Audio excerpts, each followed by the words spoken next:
আসসালামু আলাইকুম। আমরা গত ক্লাসে ইউজার ইন্টারফেস ডিজাইন প্রসেস সম্পর্কে জেনেছি। আজকে আমি ইউজার ইন্টারফেস ডিজাইনের স্ট্রাকচার নিয়ে আলোচনা করব। যদিও ইউআই ডিজাইন স্ট্রাকচার এবং এলিমেন্টস একটি ক্লাসে দেখাবো বলেছিলাম, তবে আমার মনে হয় আপনাদের বোঝার জন্য একটু সময় দেওয়া দরকার। তাই নেক্সট ক্লাসে ইউআই ডিজাইন এলিমেন্টস এবং কম্পোনেন্ট সম্পর্কে জানবো ইনশাআল্লাহ। ইউআই ডিজাইনের স্ট্রাকচার হলো এমন একটি কাঠামো যা একটি কার্যকরী, সমন্বিত এবং আকর্ষণীয় ইন্টারফেস তৈরি করতে বিভিন্ন উপাদানকে সংগঠিত করে। এই কাঠামোটি ব্যবহারকারীর অভিজ্ঞতাকে গাইড করে এবং সহজ নেভিগেশন, স্পষ্ট বিষয়বস্তু উপস্থাপনা এবং স্মুথ ইন্টারঅ্যাকশনস নিশ্চিত করে। তাহলে চলুন একটা ইউআই ডিজাইনে কি কি থাকে দেখে নেই। লেআউট। লেআউট হলো স্ক্রিনে প্রদর্শিত উপাদানগুলির সামগ্রিক বিন্যাস। এর উদ্দেশ্য হলো তথ্যের জন্য একটি পরিষ্কার, সংগঠিত কাঠামো প্রদান এবং ব্যবহারকারীর চোখকে স্বাভাবিকভাবে এক বিভাগ থেকে অন্য বিভাগে নিয়ে যাওয়া। বিভিন্ন স্ক্রিনের আকারের সাথে সামঞ্জস্যপূর্ণ লেআউটগুলোর মধ্যে রয়েছে ওয়েবসাইট লেআউট, আইপ্যাড মিনি মানে tablet layout, mobile application layout ইত্যাদি।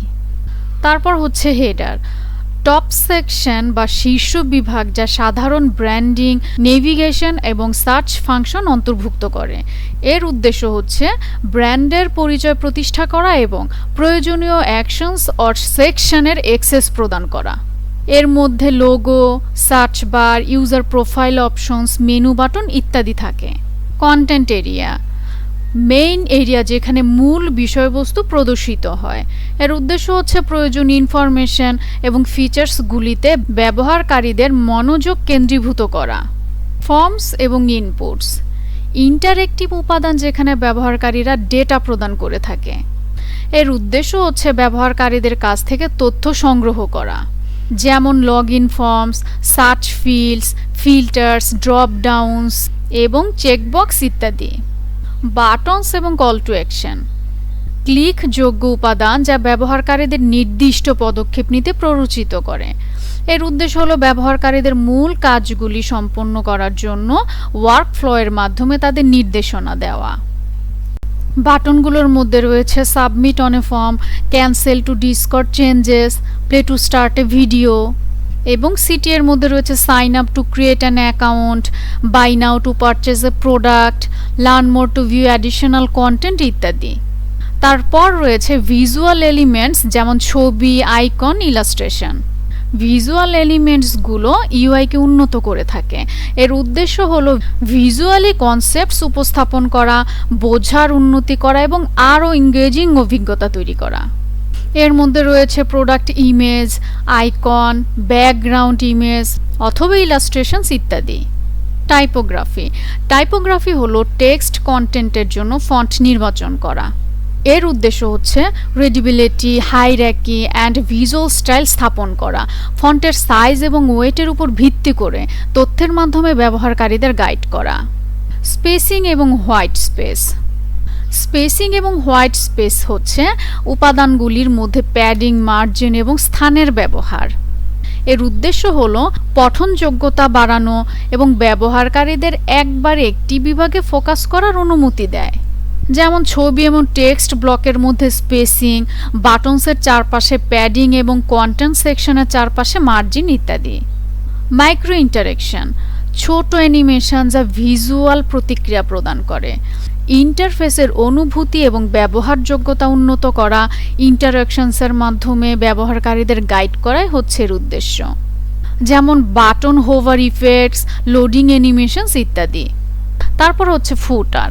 একটি ওয়েব পৃষ্ঠা বা অ্যাপের বটম সেকশনে হচ্ছে ফুটার। এর উদ্দেশ্য হচ্ছে contents, secondary information, legal links এবং নেভিগেশনের মাধ্যমে সহজে অ্যাক্সেসযোগ্যতা নিশ্চিত করা। এই সেকশনে থাকে links to terms of service, privacy policy, content information এবং সোশ্যাল মিডিয়া। চলুন আমরা একটি ল্যান্ডিং পেজ থেকে একটু ভেঙে ভেঙে ইউআই স্ট্রাকচারটা দেখে নেই। প্রথমে রয়েছে হেডার। হেডারের মধ্যে রয়েছে লোগো, মেনু, বাটন আর লেআউটের মধ্যে এটি হচ্ছে একটি ওয়েব অ্যাপ্লিকেশন লেআউট। এখানে রয়েছে টেক্সট, প্রতিটি সেকশনেই কিন্তু টেক্সট রয়েছে। তারপরে আছে কালার, ব্যাকগ্রাউন্ড। প্রতিটি সেকশনেই কিন্তু ব্যাকগ্রাউন্ড কালার ব্যবহার করা হয়েছে। একটি সেকশন থেকে কিন্তু আরেকটি সেকশনের ব্যাকগ্রাউন্ড কালারের পার্থক্য রয়েছে। একটি ওয়েব অ্যাপ্লিকেশনের মধ্যে রয়েছে অনেকগুলো সেকশন, রয়েছে বাটনস এবং সিটিএ। যদিও সমস্ত সিটিএস বাটনস, কিন্তু সব বাটনস কিন্তু সিটিএস নয়। সিটিএস বিশেষভাবে ডিজাইন করা হয় এবং ব্যবহারকারীদেরকে একটি নির্দিষ্ট লক্ষ্য অর্জনের দিকে পরিচালিত করে। তারপর রয়েছে স্পেসিং এবং হোয়াইট স্পেস। প্রতিটা সেকশনে টেক্সটের উপরে এবং নিচে এবং দুই পাশেই কিন্তু স্পেসিং এবং হোয়াইট স্পেস রয়েছে। একটি সেকশন থেকে আরেকটা সেকশনের যে দূরত্ব, এটা কিন্তু আমরা খুব সহজে বুঝতে পারছি। এই ল্যান্ডিং পেজটিতে আমি ওইভাবে ইমেজ ব্যবহার করিনি, তবে এখানে প্রোফাইল পিকচার হিসেবে ইমেজ ব্যবহার করা হয়েছে। রয়েছে বিভিন্ন ধরনের আইকনস। অনেক সময় ভিজুয়াল লুকটাকে প্রকাশ করার জন্য ইলাস্ট্রেশনও ব্যবহার করা হয়ে থাকে। রয়েছে ফুটার section, input field, visual elements যেমন আইকন, কন্টেন্ট এরিয়া। প্রত্যেকটা সেকশনে কিন্তু আমার কন্টেন্ট এরিয়া রয়েছে।